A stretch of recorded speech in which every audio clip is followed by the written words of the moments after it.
Probando, probando. Estamos en línea, acá en la radio local de Maldonado. El tema de hoy es tambores.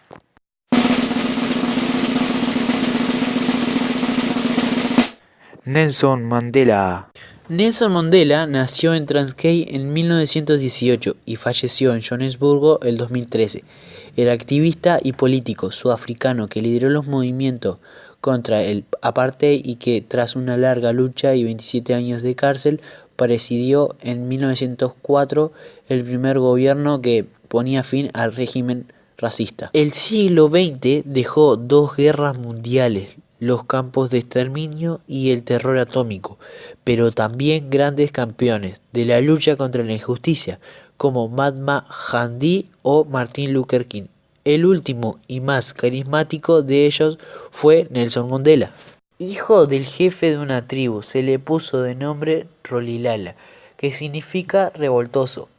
Pero a los 7 años, con el fin que pudiera asistir a la escuela metodista, fue bautizado con el nombre de Nelson en la iglesia de Transkei. Ya famoso, sus compatriotas lo llamarían Madiba por el nombre de su clan. 2 años después, a causa del fallecimiento de su padre, el pequeño Nelson quedó a cuidado de un primo suyo, el gran jefe Yongintaba, con el que se aficionó a escuchar a los jefes tribales y tomó conciencia del sitio de la justicia. Cumplidos los 16 años, pasó a formar parte del Consejo Tribal.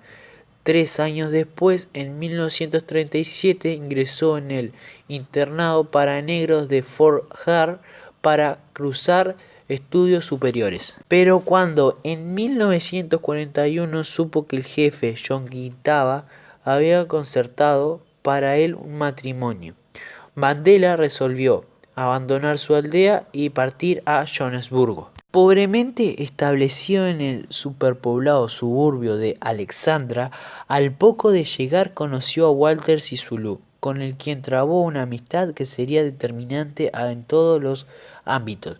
Influyó en sus ideas políticas, le ayudó a conseguir trabajo y a finalizar sus estudios de Derecho y le presentó a su primera Evelyn Massé, con la que contraería matrimonio en 1944. Tanto Walter Sisulu como la infinidad de personas que tuvieron contacto con Mandela a lo largo de su vida coinciden en señalar su extraordinaria personalidad.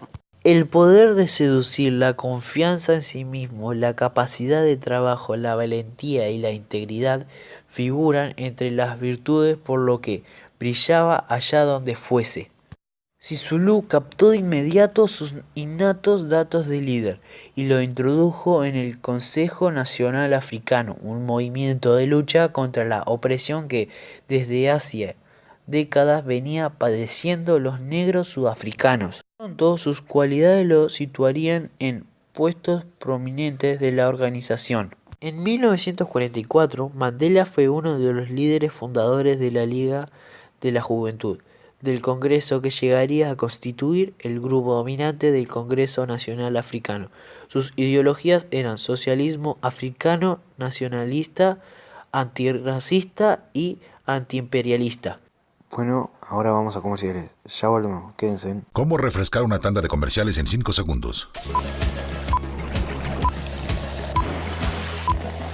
Listo. Sprite Zero, por tu refresh. Secadora, tenazas, daña mucho el cabello, ¿verdad? Yo necesito más que un acondicionador. Mucho más. Nuevo acondicionador diario 3-Minute Miracle de Pantene. Penetra en tu cabello para reparar hasta 3 meses de daño en solo 3 minutos. Tu cabello más suave y brillante, de adentro hacia afuera. Cámbiate a Pantene. Y notarás la diferencia. Pantene es mucho más que un acondicionador. Bueno, ya volvimos y ahora sigue Luciano.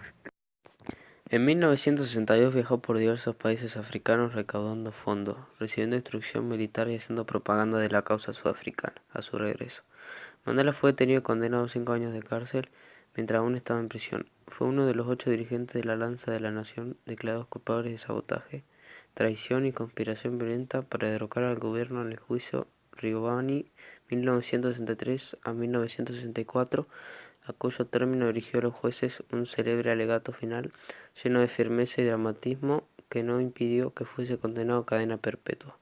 Pese a hallarse en cautiverio, ese mismo año fue nombrado presidente del Congreso Nacional Africano. Prisionero durante 27 años, de 1963 a 1990, en penosas condiciones, el gobierno de Sudáfrica rechazó todas las peticiones que fuera puesto en libertad. Nelson Mandela se convirtió en un símbolo de la lucha contra el apartheid dentro y fuera del país, en una figura legendaria que representaba el sufrimiento y la falta de libertad de todos los negros sudafricanos. En 1984 el gobierno intentó acabar con tan incómodo mito. Ofreciéndole la libertad, se aceptaba establecerse en uno de los bantustanes a los que el régimen había concedido una ficción de independencia.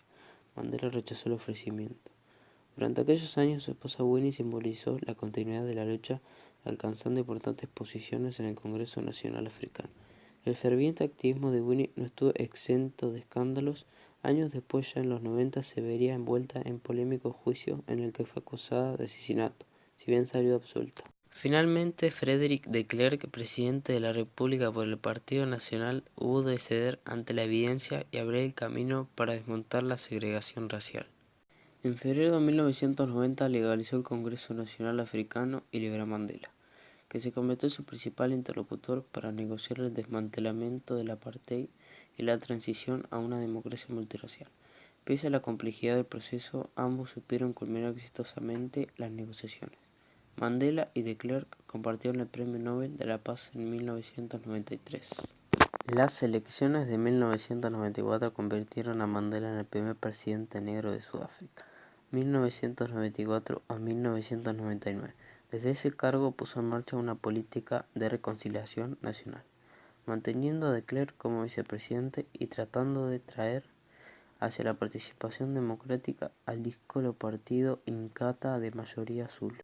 Una película del cineasta estadounidense Clint Eastwood, Invictus 2009, reflejaría con bastante fidelidad el Mandela de aquellos años. Su apoyo a una elección nacional formada por blancos durante la Copa Mundial de Rugby de 1995, celebrada en Sudáfrica, muestra su empeño e integra a la minoría blanca y la mayoría negra, sirviéndose de aquel acontecimiento deportivo y su firme voluntad de construir una nación para todos los sudafricanos, sin distinción de raza. Mandela inició el plan de reconstrucción y desarrollo que destinó grandes cantidades de dinero a mejorar el nivel de vida de los sudafricanos negros en cuestiones como la educación, la vivienda, la sanidad o el empleo, e impulsó asimismo la redacción de una nueva constitución para el país, que fue finalmente aprobada por el Parlamento en 1996. Un año después se dio la dirección del Congreso Nacional Africano a Thabo Mbeki, destinado a convertirse en su sucesor en la presidencia. En 1998, 2 años después de haberse divorciado de Winnie, contrajo matrimonio con Graca Machel, viuda del antiguo presidente de Mozambique, Samora Machel. Junto con el arzobispo Desmond Tutu, que presidía la Comisión de la Verdad y la Reconciliación, Nelson Mandela presentó en junio de 1998 el informe con las conclusiones de la comisión. La talla del dirigente africano quedó patente una vez más cuando, frente al parecer del Congreso Nacional Africano, avaló las conclusiones del informe, que señalaba no solamente los abusos y crímenes del régimen segregacionista, sino también los cometidos por los diversos grupos de los movimientos de liberación, incluido el Congreso Nacional Africano. 3 meses antes de finalizar su mandato, Mandela anunció que no pensaba presentarse a la reelección. Le sucedió en la presidencia Thabo Mbeki, vencedor en las elecciones de junio de 1999. Apartado de la vida política desde ese año, recibió múltiples reconocimientos. Si bien sus problemas de salud hicieron cada vez más esporádicas sus apariciones públicas. Pese a su retirada, el fervor que Mandela despertaba en sus compatriotas siguió vivo. En 2010 estuvo presente en las ceremonias del Mundial de Fútbol de Sudáfrica y recibió el caluroso apoyo de la multitud en julio de 2013. Estándole gravemente enfermo, la población sudafricana se lanzó en las calles para celebrar su aniversario número 95. Elevado a la categoría de uno de los personajes más carismáticos e influyentes del siglo XX, su figura ha entrado en la historia como encarnación de la lucha por la libertad y la justicia como símbolo de toda una nación. Y con esto terminamos el día de hoy. Espero que les haya gustado el tema y bueno, chao.